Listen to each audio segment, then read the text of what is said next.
বিসমিল্লাহির রহমানির রহিম। আসসালামু আলাইকুম ওয়া রাহমাতুল্লাহি ওয়া বারাকাতুহু। আশা করি মহান আল্লাহ রাব্বুল আলামিন অশেষ রহমতে আপনারা সকলে ভালো আছেন। আজকে আমরা জানব ফিরআউনের স্ত্রী আসিয়া সম্পর্কে এক অজানা তথ্য। ফিরআউনের স্ত্রী আসিয়া বিনতে মুদাহিম ইতিহাস প্রসিদ্ধ এক ঈমানদীপ্ত নারী। প্রখর বুদ্ধিমত্তা, অভিজাত্য ও অর্থ সম্পদে ছিলেন তিনি অতুলনীয়। ফিরআউনের রাজপ্রাসাদে নবী মুসা আলাইহিস সালাম এর লালন পালনের ব্যবহারে মূলে ছিলেন তিনি। তার মুখ নিঃসৃত কথা আল্লাহ তাআলা পবিত্র কোরআনে তুলে ধরেছেন। এভাবে ফিরআউনের স্ত্রী বলে, মুসা আলাইহিস সালাম আমারও তোমারও চক্ষুশীলতাকারী হবে, তোমরা তাকে হত্যা করো না, হয়তো সে আমাদের উপকার করবে কিংবা আমরা তাকে সন্তান হিসেবে গ্রহণ করব।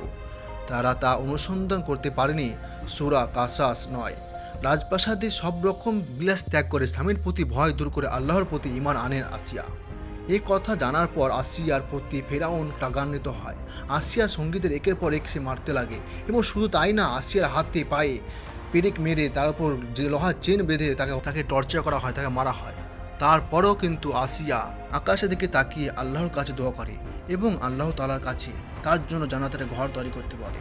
একমাত্র নারী ফিরআউনের, পৃথিবীর একমাত্র নারী যে কিনা ফিরআউন, যাকে আল্লাহ রাব্বুল আলামিন দুনিয়াতে ঘোষণা দিয়ে জান্নাতে ঘর বানিয়ে দিয়েছেন।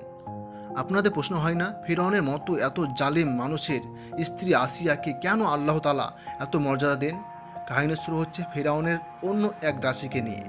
সে অদ্বিতীয় আল্লাহ বিশ্বাস করতেন, মানে আল্লাহ ছাড়া তার জন্য কেউ নেই। যেহেতু ফিরআউন নিজেকে খোদা দাবি করেছিলেন আর সেই দাসী ফিরআউনের রাজমহলের দাসী হিসাবে কাজ করছিল, কিন্তু কোনো একদিন তার মুখ থেকে আল্লাহর নাম চলে আসে। সঙ্গে সঙ্গে ফিরআউন অন্যান্য পাইক ও পেয়াদাদের তার কাছে হাজির করে। তার সামনে বলে ওঠে দাসীকে, তুই কি মুসা ধর্ম গ্রহণ করেছিস? আমি ব্যতীত অন্য কোনো খোদার নাম নিয়েছিস? দাসী বলে ওঠে, হ্যাঁ, আমি আল্লাহর নাম নিয়েছি, যে কোনো এক অদ্বিতীয় খোদা অনুসারী হয়েছে, যে খোদা সারি শক্তি দিয়েছে বলে আর চিৎকার করে কথা বলতে পারছিস। সঙ্গে সঙ্গে ফিরআউন কড়াইয়ে তেল গরম করে বলে, তুই এখনও বল, আমাকে খোদা হিসেবে মান, তাহলে আমি তোর মেয়ে দুটো ছেড়ে দেবো, নাহলে তোর মেয়ে দুটোকে আমি এই উত্তপ্ত গরম তেলে ফেলে দেবো। কিন্তু দাস বলে ওঠে, তুই আমাকে ভয় দেখাচ্ছিস? আমার কাছে দুটো মেয়ে কেন, আরও মেয়ে থাকলেও আমি তাদেরকে আল্লাহর রাস্তায় উৎসর্গ করে দিতাম। তখনই রেগে গিয়ে ফিরআউন দাসীর বড় মেয়েকে ফুটন্ত তেলে ফেলে দেয়।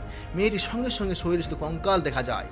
তা দেখে সেই দাসী এত কষ্ট পেয়েছিল যে তা ঐতিহাসিকগণ বলে ওঠে যে এই মায়ের মতো পরীক্ষা হয়তো কঠিন পরীক্ষা কোনো অন্য মা দেয়নি আজ পর্যন্ত। এরপর যখন ফিরআউন তার ছোট্ট বাচ্চাটিকে, যে কিনা এখনও পর্যন্ত মায়ের দুধ খায়, তাকে দাসের কোল থেকে কেড়ে নিয়ে তাকেও জ্বলন্ত তেলের সামনে নিয়ে যায়, বলে ওঠে যে তুই এখনও বল, আমি খোদা তোর, যদি না বলিস তাহলে আমি একেও ফেলে দেবো।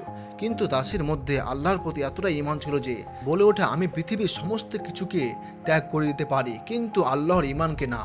তার ছোট্ট শিশুটাকেও জ্বলন্ত তেলে ফেলে দেয় ফিরআউন। রাব্বুল আলামিন জিবরাইল আলাইহিস সালামকে সেখানে পাঠিয়ে দেয়। জিবরাইল সে মায়ের সামনে থেকে পর্দাটা সরিয়ে দিলেন। দেখলেন তার মেয়েরা জান্নাতবাসী হয়ে যাচ্ছে। তার বাচ্চারা তার মাকে বলে ওঠে যে, কান্না করছে কেন মা? আমরা দেখো জান্নাতে আছি, দেখা হবে আবার জান্নাতে তোমার সঙ্গে মা, আল্লাহু আকবার। দাসী ফিরআউনকে বলে, তুই কি আমাকেও তেলে ফেলে দিতে চাস? আমি না জান্নাত দেখতে পাচ্ছি। এই বলার সঙ্গে সঙ্গে কিন্তু দাসী নিজেই যেই কড়াই তেলে জাপ মেরে দেয়, যেটা দেখে আসিয়া ভাবতে লাগে, আরে এইসব কি কাণ্ড হচ্ছে? এত বড় স্যাক্রিফাইস করতে পারে মানুষ? কি আছে ইসলামের মধ্যে? কি আছে এই অদ্বিতীয় আল্লাহর মধ্যে? এর ভিতরে কি লুকিয়ে আছে? লা ইলাহা ইল্লাল্লাহর ভিতরে কি আছে?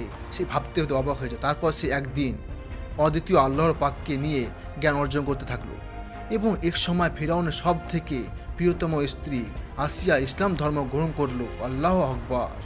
কিন্তু কোনো ক্রমে ফিরআউন এই খবরটা শুনে ফেলে বা জেনে ফেলে। ফিরআউন যেহেতু আসিয়াকে খুবই ভালোবাসত, সেই কারণে তাকে অনেকভাবে ছলে বলে বোঝানোর চেষ্টা করলো, কিন্তু আসিয়ার মুখে একই কথা, আমি তোমাকে খোদা মানতে পারবো না, আমি আল্লাহ ছাড়া কাউকে মানি না। তখন ফিরআউন সমস্ত সহ্যের বাঁধ ভেঙে যায়, তাকে কঠোর শাস্তি দিতে লাগে। আসিয়া দীর্ঘ 5 বছর আসিয়াকে ধরে তারা নির্যাতন করে, কষ্ট দেয়, অত্যাচার করে। কিন্তু এরপর একদিন ফিরআউন আবার আসিয়ার কাছে আসে।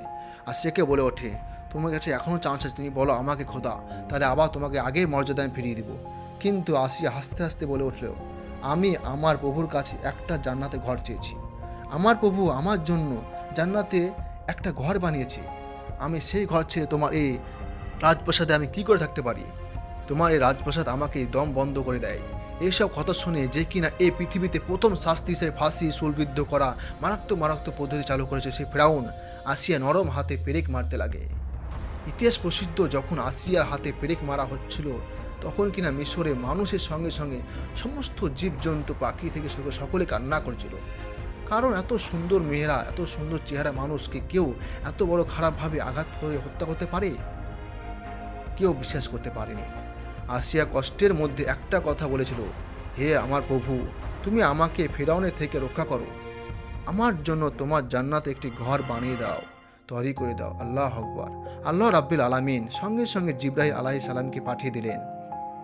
জিবরাইল এসে আসিয়ার কানে কানে বলল, হে আল্লাহর প্রিয় বান্দি, রাব্বুল আলামিন তোমার কথা শুনেছেন এবং তোমাকে এই দুনিয়াতে জান্নাতে একটি শ্রেষ্ঠতম ঘর নিশ্চয়তা দিচ্ছেন। আল্লাহ আকবার। আল্লাহ রাব্বুল আলামিন আমাদের কিন্তু এই ফেরাউনের স্ত্রী আসিয়া সম্পর্কে বলতে বলে, অনেক প্রার্থনা বলেছিলেন যে, হে প্রার্থনা করে করুণ স্বরে আল্লাহ আকবার বলেছিলেন, হে আমার প্রতিপালক, তুমি আমার জন্য তোমার জান্নাতে একটি ঘর বানিয়ে দাও। সুবহানাল্লাহ। ফিরাউনের মতো এত জালিম শাসকের কাছ থেকেও যখন আসিয়া এত কষ্টবোধ হওয়ার মধ্যেও আল্লাহকে স্মরণ করতে পেরেছে, আমরা কেন পারবো না? তাই আমরাও আল্লাহর রাস্তায় এগিয়ে যাই। আমিন।